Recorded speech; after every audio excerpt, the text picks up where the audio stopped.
All right, let's jump right in. Today we're tackling something huge. We're talking about responsibility. Now that word can sound kind of heavy, right? But what if taking on that weight, that awesome and terrifying weight, could completely change not just your own life, but everything? Let's get into it. So let me just ask you something straight up, and I want you to really honestly think about it for a second. Are you everything you could be? I know, it's a bit of a loaded question. It might even make you squirm a little. But stick with me, because there's so much potential hiding in that one question. And look, that's not just some vague feeling you get. The source material for this explainer puts a number on it. It suggests that most of us, you, me, pretty much everyone, we're running at about 51% of our actual capacity. 51%. I mean, just stop and think about that. What could you do with the other 49%? See, that feeling you have that you could be more, it's not you being hard on yourself. It's a signal. And that signal, well, that's what we're going to call the call to adventure. It's that little nudge from inside, that part of you that knows you're capable of so much more. It knows there are dragons you need to face and, problems out there that have your name written all over them. Now, this call isn't some booming voice from the heavens. It's actually much simpler. The source defines it as your conscience.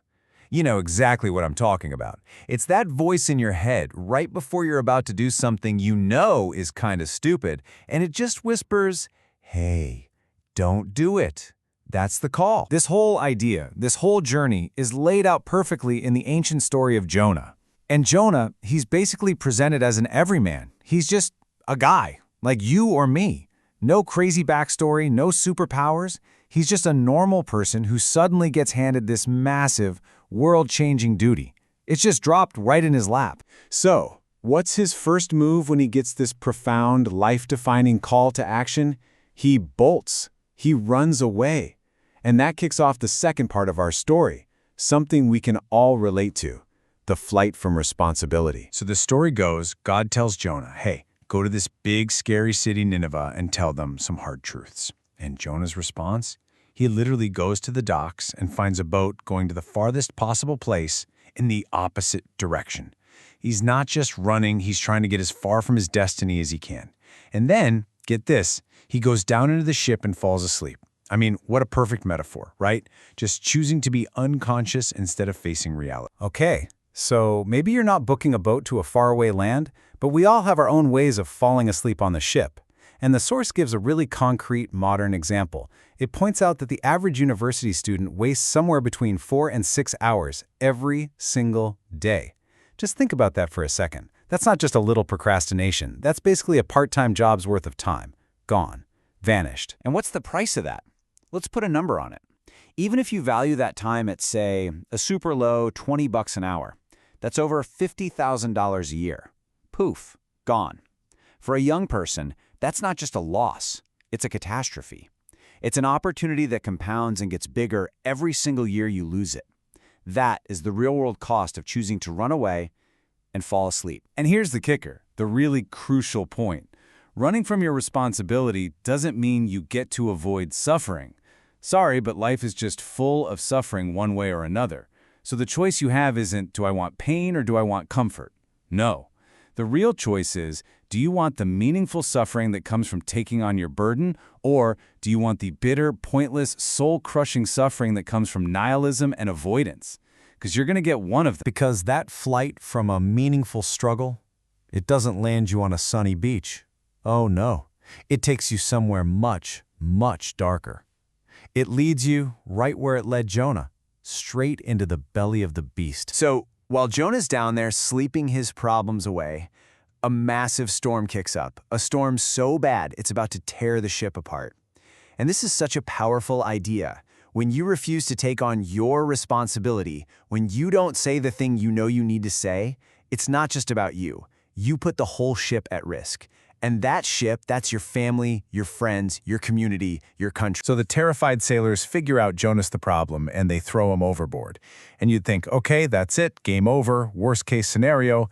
But the story makes a fascinating point. No, death isn't the worst fate. Being thrown into the ocean to drown, that's just death. What happens next is hell. This giant creature, this whale, it swallows him whole and drags him down to a place so unbelievably awful that he would pray for death as an escape. And right there, that's how this personal story explodes into this huge social commentary. You want to know how an entire society descends into a totalitarian hellscape? It's not one big, evil decision.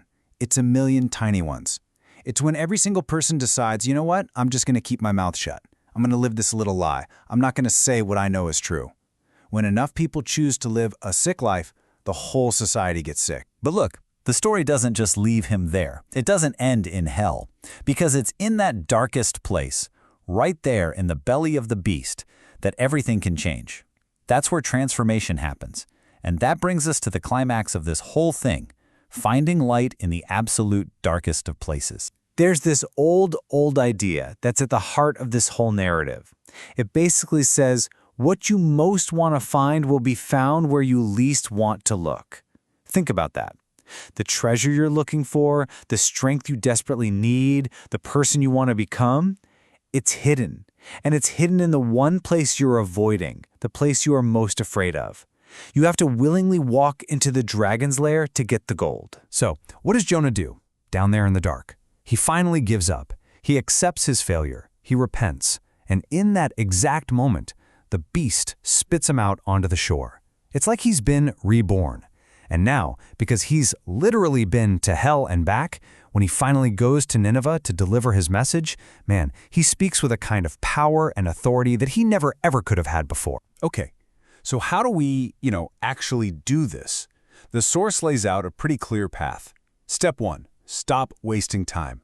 Just stop. Reclaim those 4 to 6 hours. Step 2, work hard. Work diligently.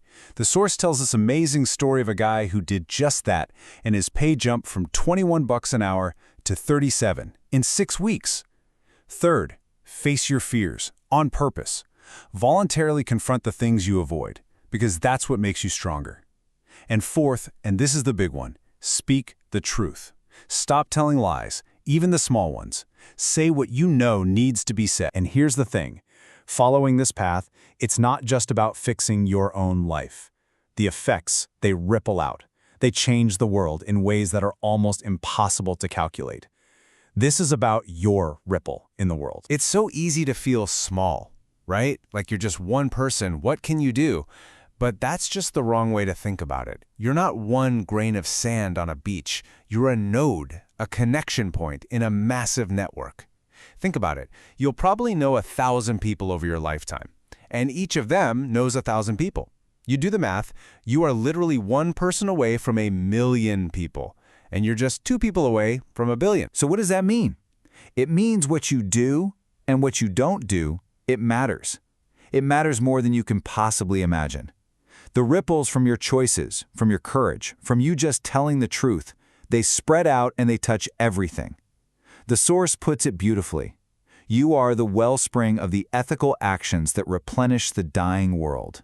Wow. And please, don't think this is just some nice, fluffy idea. This stuff is real. When we as a species actually aim at something good, the results are incredible. Just look at global poverty. Between 2000 and 2012, we saw the single fastest, steepest drop in absolute poverty in all of human history. The UN set a goal to cut it in half by 2015. We hit that target 2 years ahead of schedule. With the right aim, it's argued we could wipe it out completely by 2035. That's what's possible. And this brings us to maybe the most powerful expression of this idea. It's a quote from Alexander Solzhenitsyn, a man who stared down one of the most brutal regimes in history. He said, "One man who stops lying can bring down a tyranny." And he should know, he helped do it.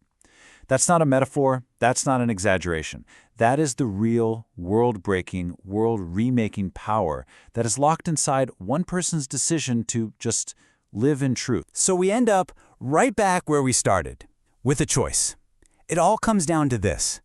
The whole adventure, your whole life, it boils down to one question, and I'll just leave it with you. Would you choose a meaningful life with all of the responsibility that comes with it?